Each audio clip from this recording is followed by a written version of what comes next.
अस्सलामुअलैकुम वरहमतुल्लाहि वबरकातुहू। इत्तेहाद न्यूज़ में आप सभी का खैर मकदम है। मुसलमान लहूलुहान है, पूरा जिस्म जख्मों से चूर है। आज वह बिल को लेकर बहस भी जारी है। बिल को हर हाल में मंजूर करने का इरादा भाजपा ने किया हुआ है, लेकिन बिल को मंजूर करना उतना आसान भी नहीं है कहा जा रहा है। लेकिन जब मुसलमानों के खिलाफ एक माहौल ही बनाया गया है तो क्या बिल को मंजूरी मिलेगी या नहीं, यह सवाल अब भी बरकरार है। बात सिर्फ औकाफ बिल की नहीं है, दरअसल यह बहस ही फिजूल है, क्योंकि मुसलमानों के पुरखों की ज़मीन मुसलमान अपनी आखिरत के लिए अपने मोमिन भाई को या इदारे तंजीमों को ज़मीन वफ़ करता है तो इसे गैर मज़ाहिब के लोगों का किसी तरह का कोई ताल्लुक ही नहीं है। लेकिन अब तो जब तक मुसलमानों को लेकर नया शगुफा हंगामा खड़ा नहीं किया जा सकता, न तो संघियों को खाना हजम होता है और न ही भाजपाइयों को सुकून मिल सकता है। खैर, इन तमाम के दरमियान जो साजिशें चली जा रही हैं, इसका जिक्र इसलिए भी ज़रूरी हो जाता है क्योंकि मुस्लिम समाज को इन तमाम बातों से कुछ लेना देना नहीं है। कुछ एहतजाज यकीनन हुए हैं, लेकिन बात यहीं पर ख़त्म नहीं होती। मुसलमान ये जंग इसलिए हार चुके हैं क्योंकि अब वह जुर्रत व हिम्मत मुसलमानों में नहीं रही। सिर्फ संविधान के दायरे में ही रहकर अपनी बात सड़कों पर उतर कर मनवाए या भाजपा संघियों की मुखालफत करे तो भाजपा या संघियों को कदम पीछे लेने ही पड़ सकते हैं। पर दीनी सियासी लीडर, गांव शहर मोहल्ले के जिम्मेदारान के पास किसी तरह का कोई मंसूबा नहीं है, दूरअंदेशी नहीं है। खैर, इन तमाम के दरमियान एक और वारदात महाराष्ट्र के भीड़ में पेश आई है, जिसके बाद इस देश के शहरियों को सोचना होगा कि आखिर मुसलमान कहाँ हैं और फिरका परस्त ज़हनियत के अफराद कहाँ तक पहुँच चुके हैं। भीड़ में अर्ध मसला इलाके की मस्जिद में ईद के पहली रात में मस्जिद में धमाका हुआ। आप तस्वीर देख सकते हैं कि किस कदर धमाका पेश आया है। देर रात होने से किसी तरह का जानी नुकसान नहीं हुआ है। बहरहाल, मस्जिदों में एतकाफ को बैठे हुए लोग भी घर चले गए थे। अब दो लोगों को हिरासत में लिया गया है। दोनों हिंदू है, जिनका नाम विजय गवाने और श्री राम सागरे बताया जा रहा है। एक और अहम बात यह भी रही कि जिलेटिन की स्टिक्स को लेकर विजय गवाने मुसलमानों को तौहीन आमोज अल्फाज इस्तेमाल करता रहा और उसका रील भी बनाता रहा, फिर इंस्टाग्राम पर उसे पोस्ट भी किया। एक और इत्तला के मुताबिक रात 9 बजे दोनों अफराद मस्जिद के पास जाकर मुसलमानों के साथ बहस करने लगे और मुस्लिम समाज को भला बुरा कहने लगे। अर्धमसला गांव की जामिया मस्जिद में ये दोनों रात में दाखिल हो जाते हैं और जिलेटिन के जरिए धमाका करते हैं। जब देर रात 2:30 बजे मस्जिद से धमाके की आवाज़ आती है तो गांव वाले मस्जिद जाकर देखते हैं तो धमाके से मस्जिद की दीवारें, खिड़कियां, पंखों को नुकसान हुआ है। आखिर किस तरह की मानसिकता, ज़हनियत पनप रही है।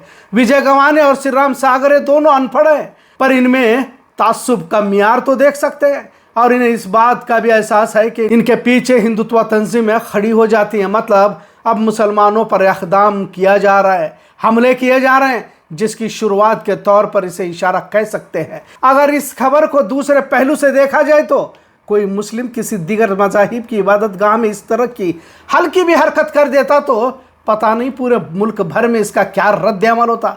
जबकि गोदी मीडिया को अब फिलहाल सांप सूंघ गया है, किसी तरह की डिबेट नहीं है और डिबेट होगी भी क्यों, क्योंकि मुजरिम अगर मुसलमान हो तो ही न्यूज़ स्टूडियो में जोश आने लगता है। एंकर उछल उछल कर सवालात करता है और उसे किसी अलकायदा से तार जोड़ने में देर भी नहीं लगती। पर अब सभी तरफ खामोशी है। खैर, एक वाकया पेश आया तो दूसरी तरफ आज ही 136 मदरसों पर ताले लगा दिए गए हैं और इन्हें सील कर दिया गया है। यह वारदात उत्तराखंड की है, आप तस्वीर भी देख सकते हैं। बात बुरी लगती है, लेकिन अब कुछ मौलवी भी अपनी दीनी जिम्मेदारियों से इसे एक पेशा समझकर तमाम बातों को नज़रअंदाज कर रहे हैं, जबकि मौलवी समाज के रहबर हैं और इन पर जिम्मेदारी है। हालात आने से पहले हमने किसी तरह की तैयारियां नहीं की, ये भी उतना ही सच है। मान लो अगर वह बिल पास हो जाता है तो हमारे पास क्या है, और इसी तरह यकसा सिविल कोड भी लाया जा सकता है, CAA NRC भी मंजूर हो सकता है। तो इसका मुकाबला किस तरह किया जाएगा?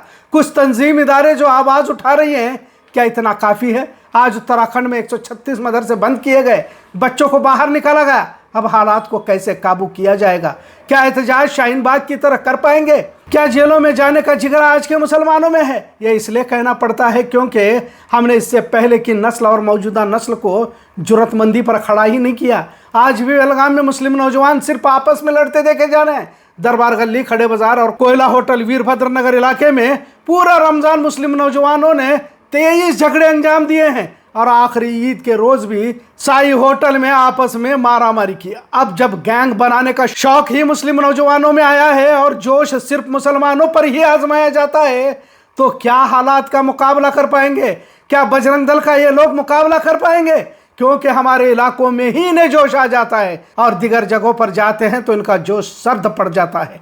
कहने का मतलब, कहाँ तक साजिशें अंजाम दी जा रही हैं, हमारी सोच दूर दूर तक नहीं पहुंच सकती। लिहाजा इन बिखरे हुए मुसलमानों को एक मकसद के तहत जोड़ने का काम इंतहाई जरूरी है। आज भी कई ऐसे मुसलमान हैं और कुछ मौलवी भी हैं और इनके शागिर्द भी हैं जो एक दूसरे इमाम के पीछे नमाज नहीं अदा करते। अब बताओ कि क्यों ना हमारी हालत धोबी के कुत्ते की तरह ना हो जाए। हमारे पास सिवाय शिकायत के क्या है? वैसे भी मौजूदा नस्ल सरकशी की तमाम हुदूद को पार कर चुकी है। मौज मजा मस्ती ऐश परस्ती के आदि उम्मत का बड़ा तबका हो चुका है। अपने आप को दीनदार समझने वाले भी महदूद दायरों में सिमट रहे हैं। लिहाजा जाहिल अनपढ़ भी अब मुसलमानों को लेकर इतनी नफरत तासुब रख रहे हैं कि मस्जिद में धमाका करने में इन्हें कुछ भी डर महसूस नहीं हो रहा। मुस्लिम समाज चारों तरफ से घिर चुका है। सिर्फ ईमानी जज्बा ही इस चक्रव्यूह को तोड़ सकता है और इसके लिए आपसी मोहब्बत आखुवत का सबक हमारी नौजवान नस्ल को सिखाना होगा।